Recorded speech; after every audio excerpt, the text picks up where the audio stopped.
Sir, ಈಗ ಮೀಸಲಾತಿ ವಿಚಾರ ಚರ್ಚೆ ಮಾಡೋ ಸಂದರ್ಭದಲ್ಲಿ ಕಳೆದ ಬಾರಿ ಬಿಜೆಪಿ ಸರ್ಕಾರ ಇದ್ದಂಥ ಸಂದರ್ಭದಲ್ಲಿ SC STಗಳಿಗೆ ರಿಸರ್ವೇಷನ್ ಅನ್ನ ನಾವು ಇದು ಮಾಡಬೇಕು, ಹೆಚ್ಚಿನ ರಿಸರ್ವೇಷನ್ ಮೀಸಲಾತಿ ಕೊಡಬೇಕು ಅಂತೇಳಿ ಹೋರಾಟ ಆಯಿತು. ಆದ್ರೆ ರಾಜ್ಯ ಸರ್ಕಾರ ನಾವು ಈ ಹೋರಾಟದ ಪ್ರತಿಫಲವಾಗಿ ನಾವು ಮೀಸಲಾತಿನ ಹೆಚ್ಚಳ ಮಾಡಿದ್ವಿ, STಗೆ ರಿಸರ್ವೇಷನ್ ಕೊಡ್ತೀವಿ, STಗೆ ರಿಸರ್ವೇಷನ್ ಕೊಡ್ತೀವಿ. ನಾನು ನಿಮ್ಗೆ ಇಷ್ಟೇ ಹೇಳ್ತೇನೆ, ಈಗ ಅದು ಇಂಪ್ಲಿಮೆಂಟ್ ಆಗಿದೆಯಾ ಸಂಪೂರ್ಣವಾಗಿ? ಇಷ್ಟೇ ಹೇಳುತ್ತೇನೆ, ಮೀಸಲಾತಿಗೂ ಬಿಜೆಪಿನವರಿಗೆ ಏನ್ರಿ ಸಂಬಂಧ?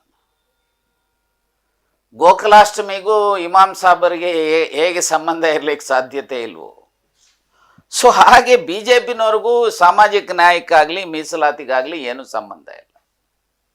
ಯಾವ ಭಾರತೀಯ ಜನತಾ ಪಾರ್ಟಿಯವರು ಮಂಡಲ್ ವರದಿಯ ವಿರುದ್ಧ ಇದ್ದಂತ ಜನ ಇವರು, ಅವನೂರು ವರದಿಯ ವಿರುದ್ಧ ಇದ್ದಂತ ಜನ, ಓ ಚಿನ್ನಪ್ಪ ವರದಿಯ ವಿರುದ್ಧ ಇದ್ದಂತ ಜನ,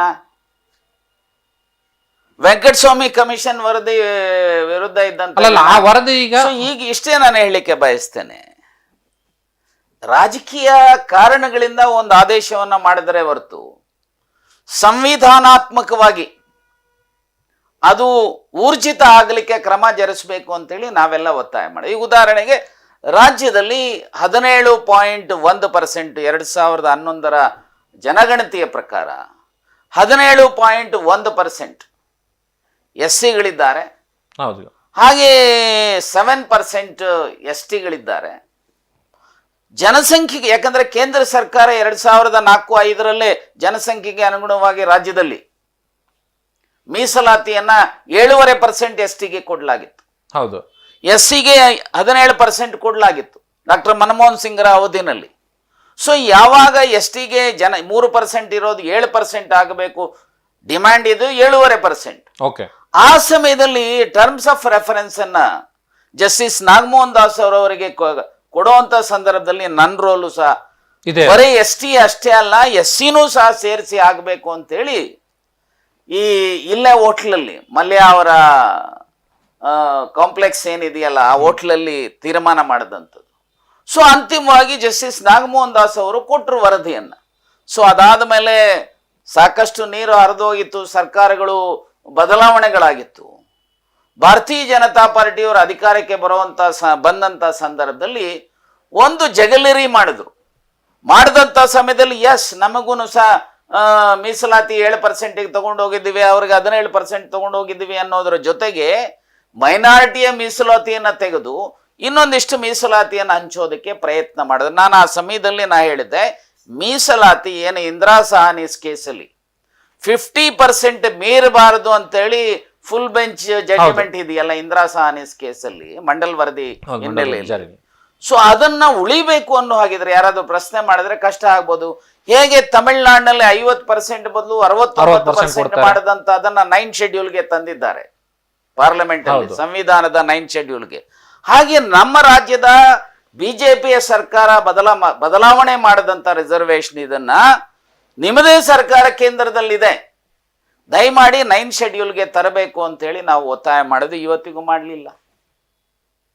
ಸೊ ಇನ್ಫ್ಯಾಕ್ಟ್ ಸಿದ್ದರಾಮಯ್ಯನವರು ಈಗಲೂ ಸಹ ಹೇಳ್ತಾ ಇದ್ದಾರೆ, ಬಹುಶಃ ಈ ಜಾತಿ ಆಧಾರಿತ ಸಮೀಕ್ಷೆಯ ರಿಪೋರ್ಟ್ ಹೊರಗೆ ಬಂದಾದ್ಮೇಲೆ 2 ಇಶ್ಯೂಸ್ ಅವ್ರ ಮುಂದೆ ಇರುವಂಥದ್ದು. ಒಂದು, ಆ ಲಭ್ಯ ಆಗುವಂತ ಏನು ಅದರ ಆಧಾರದ ಮೇಲೆ ಯಾರೆಲ್ಲ ರಿಸರ್ವೇಶನ್ ಆಂಬಿಟಿಗೆ ಬರ್ತಕ್ಕಂಥದ್ದಿದೆ ಅವರಿಗೆ ಹೆಚ್ಚು ರಿಸರ್ವೇಶನ್ ಕೊಡ್ತಕ್ಕಂಥ ದೃಷ್ಟಿಯಿಂದ ಮೀಸಲಾತಿಯ ಪ್ರಮಾಣವನ್ನ 50ರಿಂದ 69, 70, 71%ಗೆ ತೆಗೆದುಕೊಂಡು ಹೋಗತಕ್ಕಂಥ ಥಿಂಕಿಂಗ್ ಅವ್ರಿಗೆ ಇರ್ತಕ್ಕಂಥದ್ದು ಅನೇಕ ಸಂದರ್ಭದಲ್ಲಿ ಅವರೇ ಹೇಳಿದ್ದಾರೆ.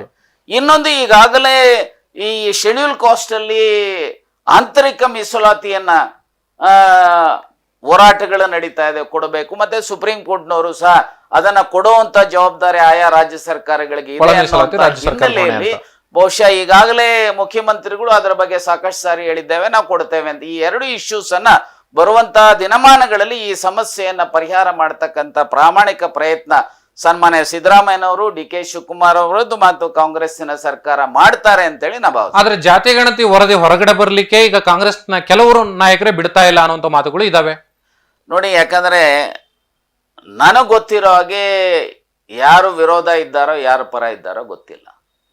ಜಾತಿ ಗಣತಿನಲ್ಲಿ ಏನಿದೆ ಅನ್ನುವಂಥದ್ದನ್ನೇ ಯಾರಿಗೂ ಗೊತ್ತಿಲ್ಲ. ಆ ಜಾತಿ ಗಣತಿಯ ಪ್ರಾರಂಭದ ಹಂತಗಳಲ್ಲಿ ನಾನಿರ್ಬೋದು, ಎಚ್ ಎಂ ರೇವಣ್ಣ ಇರ್ಬೋದು, ಬಿಜೆಪಿಯಿಂದ ಈಶ್ವರಪ್ಪನವರು ಇರ್ಬೋದು, ಇನ್ನಿತರ ಅನೇಕ ನಾಯಕರುಗಳು ಆ ಬ್ಯಾಕ್ವರ್ಡ್ ಕ್ಲಾಸ್ ಕಮಿಷನ್ನ ಅಧ್ಯಕ್ಷರು ಮತ್ತು ಸದಸ್ಯರ ಜೊತೆನಲ್ಲಿ ಅನೇಕ ಸಿಟ್ಟಿಂಗ್ಸ್ ಅನ್ನ ಮಾಡಿ ಏನೆಲ್ಲ ಮಾನದಂಡಗಳಿದ್ದಾವೆ ಆ ಮಾನದಂಡಗಳ ಹಿನ್ನೆಲೆಯಲ್ಲಿ ಸರಿಯಾದಂಥ ಸಮೀಕ್ಷೆ ಆಗಬೇಕು ಅಂತೇಳಿ ನಾವುಗಳು ಹೇಳಿದಂಥ ಸಂದರ್ಭ.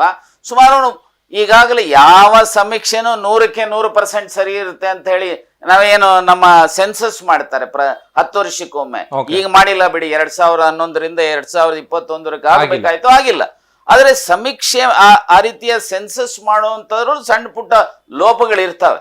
ಆದ್ರೆ ನನಗಿರುವಂತ ಮಾಹಿತಿ ಪ್ರಕಾರ ಈ ಜಾತಿ ಆಧಾರಿತ ಸಮೀಕ್ಷೆ ಏನಿದೆ ಇದು 98% ಸರಿ ಇದೆ, 99% ಅನ್ನುವಂಥದ್ದು ಇದೆ.